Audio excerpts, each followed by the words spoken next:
Over the years, one of Sega's most valuable publishers and developers has been Atlus. These guys have been around since the Genesis and Mega Drive days, but it was during the Saturn's run that they really kicked their work into high gear. 21 pieces of software would be developed, published, or both under their banner for the Saturn, an impressive list that spans fighting games, shoot-'em-ups, RPGs, and adventure games.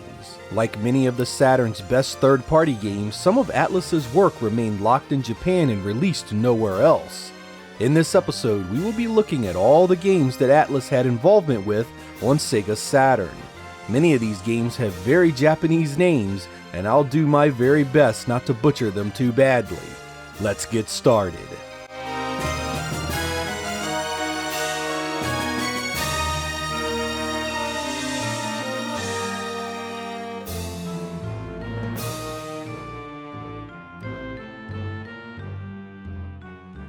The first bit of software Atlus released on the Saturn was the late 1995 racing game, Toge King the Spirits. This was co-produced with Cave and focused on mountain racing. You could customize the look and performance of your vehicle and had 3 separate tracks to play. It was very much still an arcade-style experience, and the graphics engine was fairly impressive for a title released so early in the Saturn's life. When it came to the US, Atlus published it as High Velocity Mountain Racing Challenge. It supported the arcade racer joystick, and while this has nothing on the likes of Sega Rally, it's still a fun one to mess around with. Unfortunately, it was never released in Europe.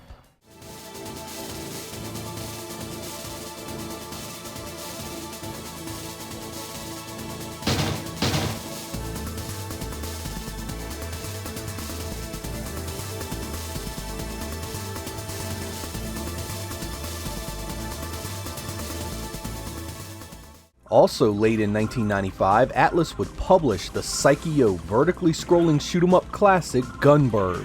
Most of you are probably well aware of this one, as it's now been ported to damn near everything under the sun.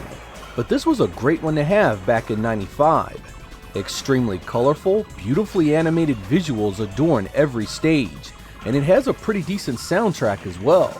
It was also the best version of this game for years, with shorter load times and more options than the PlayStation effort. This never would see a release outside of Japan for Saturn, a vicious cycle that would continue for the life of the hardware.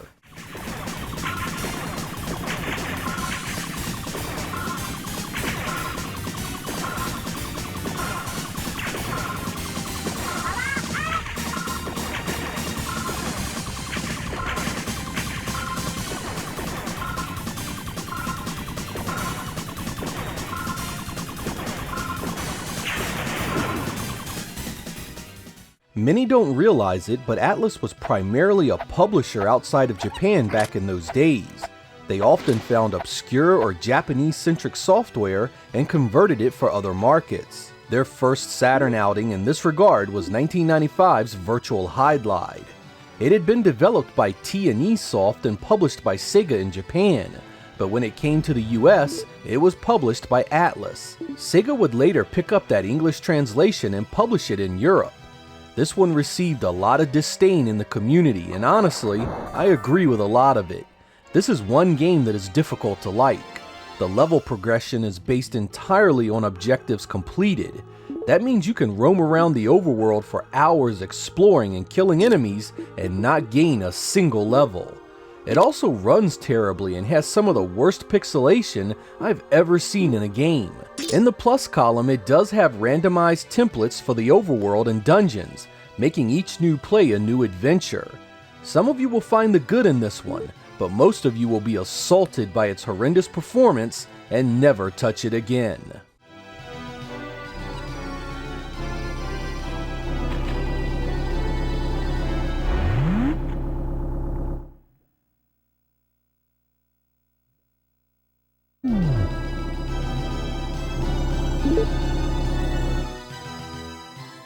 There are games that I firmly believe that would have helped the Saturn in the West had Sega grabbed them up and really pushed them with a strong campaign early on.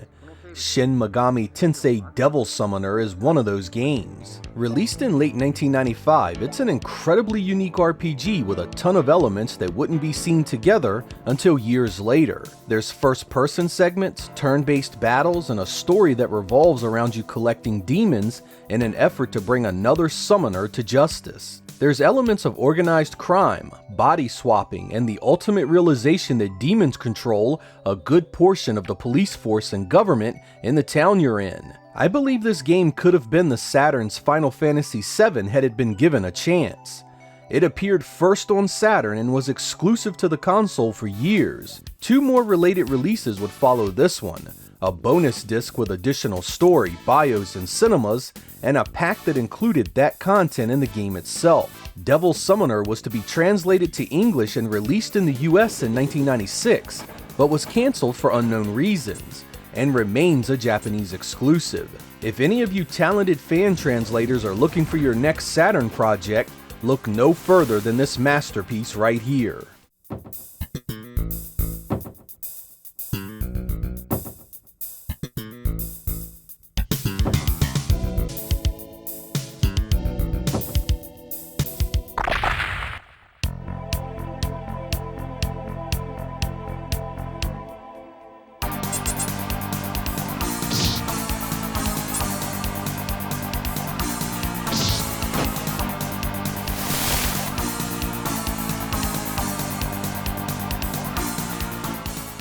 Devil Summoner saw a follow-up, Devil Summoner Soul Hackers, another entry into the Shin Megami Tensei series of games in 1997. Here we get more turn-based demon recruiting action, and another game that the Saturn desperately needed in the US and Europe. There was so much Sega could have done with many of these types of games to really make the Saturn library stand out, but some fool at Sega of America said nobody wanted to play RPGs. There is a fan disc with loads of extras available for this, and you can play it in English on the 3DS nowadays.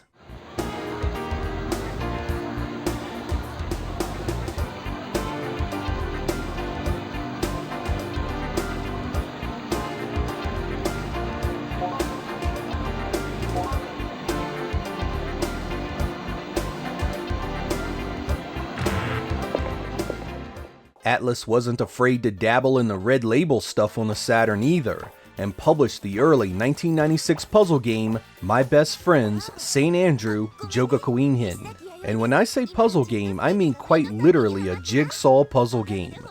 Pick a girl, get a flirtatious cinema, and then solve the puzzle to see some TNA. There's nothing here overly graphic, the worst of it being a nipple or two.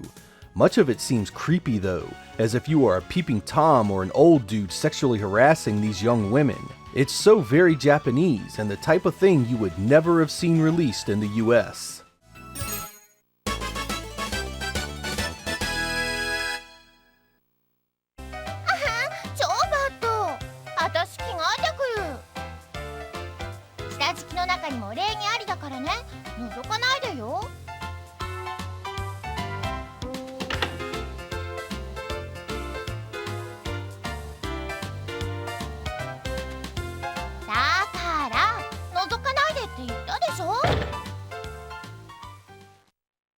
With Cave's popular arcade bullet hell shoot 'em up getting lots of attention in 1995, Atlus showed up to publish the title for the Sega Saturn in early 1996. It uses score combos to jack up your gameplay, and has hidden systems in play to help you from there. Although I find this to still be a great shoot 'em up, it isn't as close as you want it to be to the arcade version. It has more slowdown for one, and the sound takes a massive hit in quality. This was also released on the PlayStation, where it has less slowdown, better sound, and even saw shorter load times. The Saturn version does have more options and modes, and is far from a bad game. I do recommend you crank up some of your favorite music when you play it. It was only released in Japan.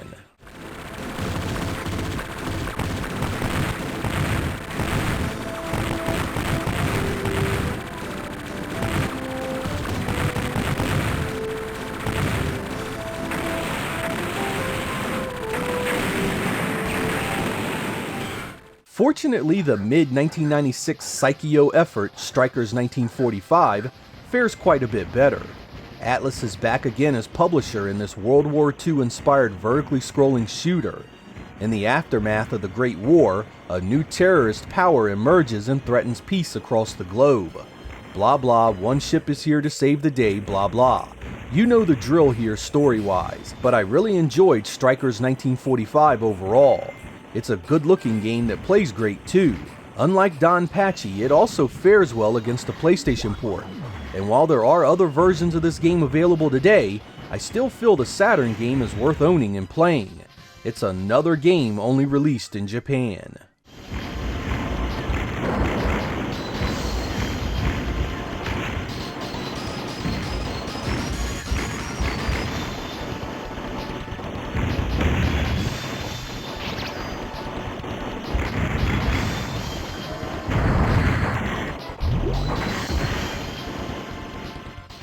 Atlus developed the 1996 Titan arcade game Purikura Disuksen, also known as Purikura Disuksen, also known as Princess Clara Disuksen, and ported it to the Saturn later that year. It's an isometric game with the elements of a shooter and even a beat-em-up.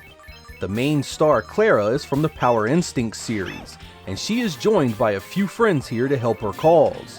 This game is so close to being something special. If it was vertically or horizontally scrolling and got rid of the isometric view, and was a bit faster in both movement and attack speed, this could have been a real standout on the Saturn. As it is, it's really difficult to play and can be really frustrating trying to do what you want. It plays better as a co-op game where you can crowd control better, but it's still an interesting game nonetheless. As usual, it was only released in Japan.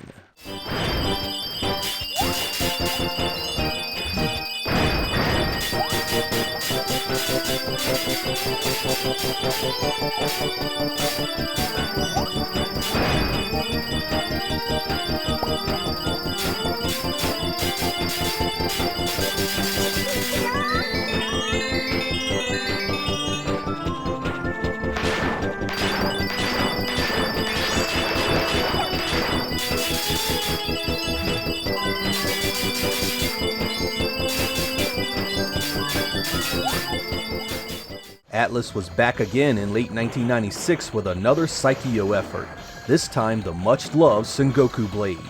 Lots of great animation, art, and multi-directional scrolling define this fantastic shoot-'em-up experience. It was released in a 2-disc pack, the first containing the game, and the second comprised of a ton of fan art. I love this game and still consider the Saturn version one of the best releases of it. It's pricey though, so if you were just wanting to experience it, look for it on modern systems like the Nintendo Switch for just a few dollars. It's yet another Saturn release that was only published in Japan.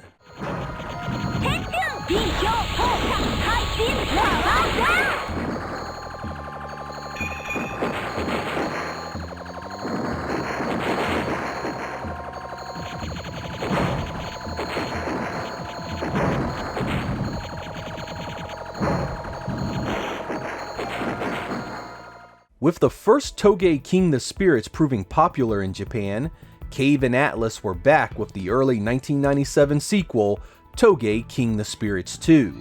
It's very similar to the first game now with an improved graphics engine. I personally feel it plays better thanks to a ton of modifications you can do to each vehicle. It keeps compatibility with the arcade racer joystick, while adding 3D control pad support as well. Unlike its predecessor, it was locked to Japan this time, so you do have some Japanese text to deal with if you import it. It's a better game overall, but still one well behind most of Sega's efforts.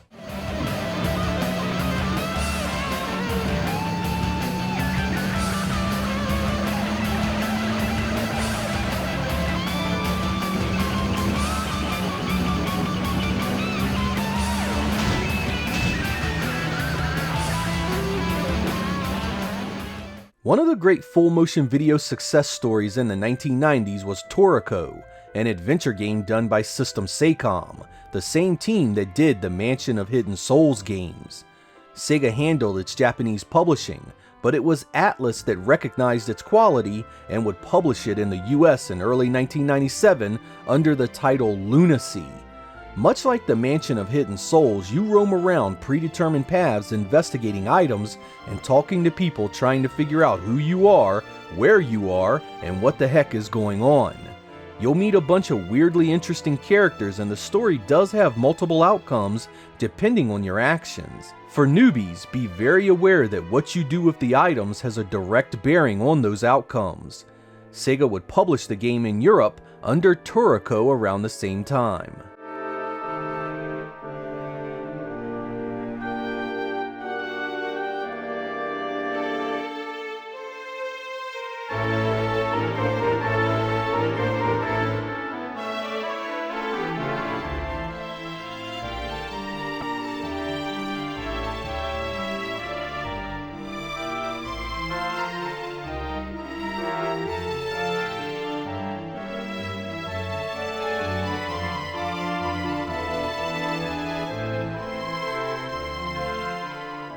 Atlus would give the Titan arcade board some more love in early 1997 with the third release in the Power Instinct line of games, Groove on Fight. This 4-player 2D fighting game sees 2 teams of 2 doing battle, and supports both the extended RAM cartridge and the Saturn 6-player adapter, though the former is mandatory. Exquisite animation and character design highlight a very solid fighting engine here. Each style is unique, and the visual presentation overall looks and feels different from anything you'd see from SNK or Capcom at the time. As good as this game looks and moves, it's actually cut back a bit from the original arcade game, where it had no constraints due to the CD-ROM format. The Saturn version also has some hefty load times that weren't present in the STV original. Still, it's such a good fighting game that really holds its own in content and unique presentation. Both the arcade and Saturn versions were only released in Japan.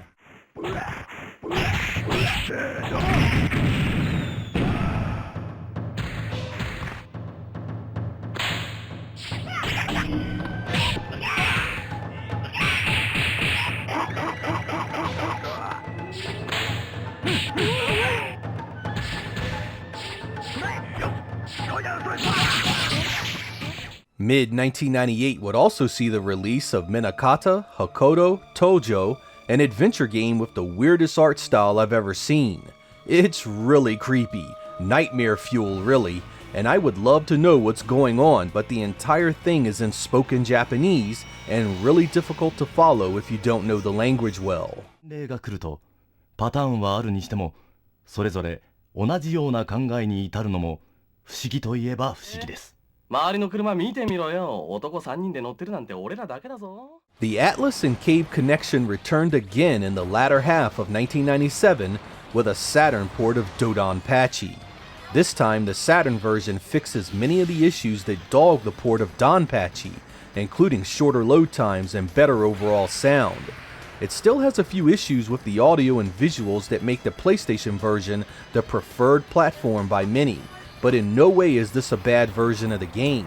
If you are into shoot-'em-ups with loads of stuff on screen and many different scoring systems in play, this is a game to look into. It even has an exclusive Saturn mode that no other version has, and a bunch of options you can fool around with to customize the way you play. Of course, just like its predecessor, it stayed in Japan, never to be released elsewhere.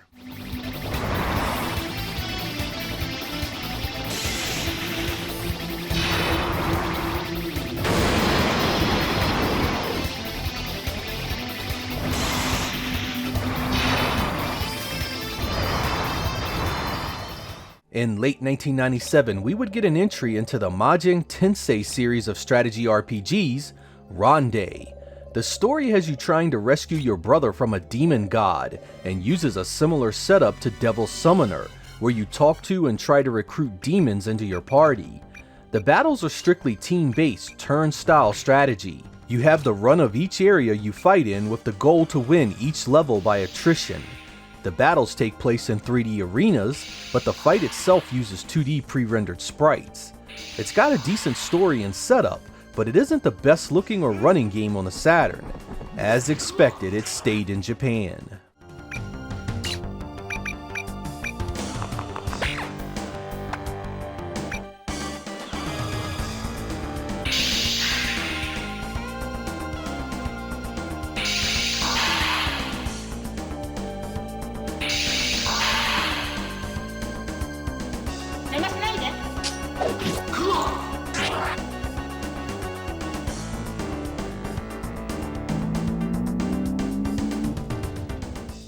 Atlus's final game in 1997 was the much-loved Princess Crown. Here they basically take a bunch of different 2D design elements from RPGs, side-scrolling action games, and even adventure games, and meld them into one heck of a unique game. Large, well-animated sprites adorn gorgeous backdrops in every single scene here. It's such a good game you can play it without understanding a lick of what's going on in the story, something I've been hoping a fan translation would fix. It's been released on the PSP and PS4 since, but never outside of Japan, making this one a piece of software in bad need of an English update. I'd love to see Sega and Atlus get the PS4 version out in other regions.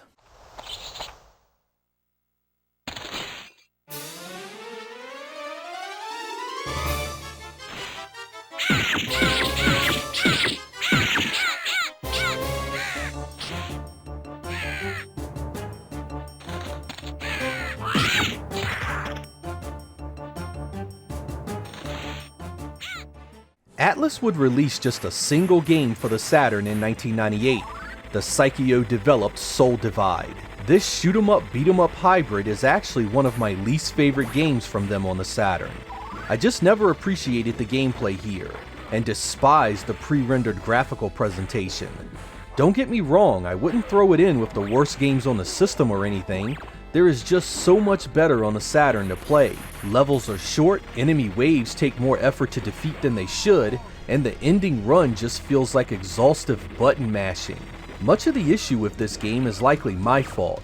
Psycho set out to make a shooter that was different from anything else, and they largely succeed here. I just can't separate myself from the traditional definition of a shoot-'em-up enough to find any real enjoyment in it.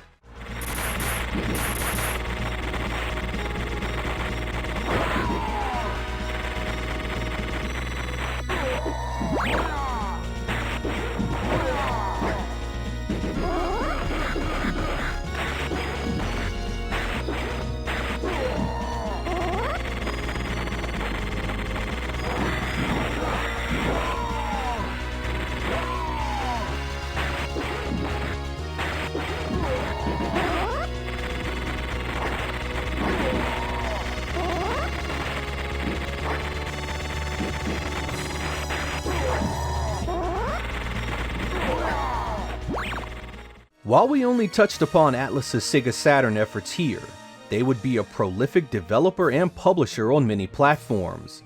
PlayStation to 3DS, you name it, and they likely have a game or 10 out for it. Sadly, only a handful of their Saturn efforts reached English-speaking audiences in the US and Europe, a reality that dominated the Saturn's narrative its entire life. Just a few minutes with the Devil's Summoner games and you know right then these games could have done well in the West with just a bit of reworking. The first game was early in the Saturn's life too, so it really could have helped with the system's image of having unique games you couldn't play anywhere else. If you're a Saturn fan looking for some decent games to play, you can do a lot worse than Atlus's efforts here. I'm Sega Lord X, thank you guys for watching, and I will catch you next time.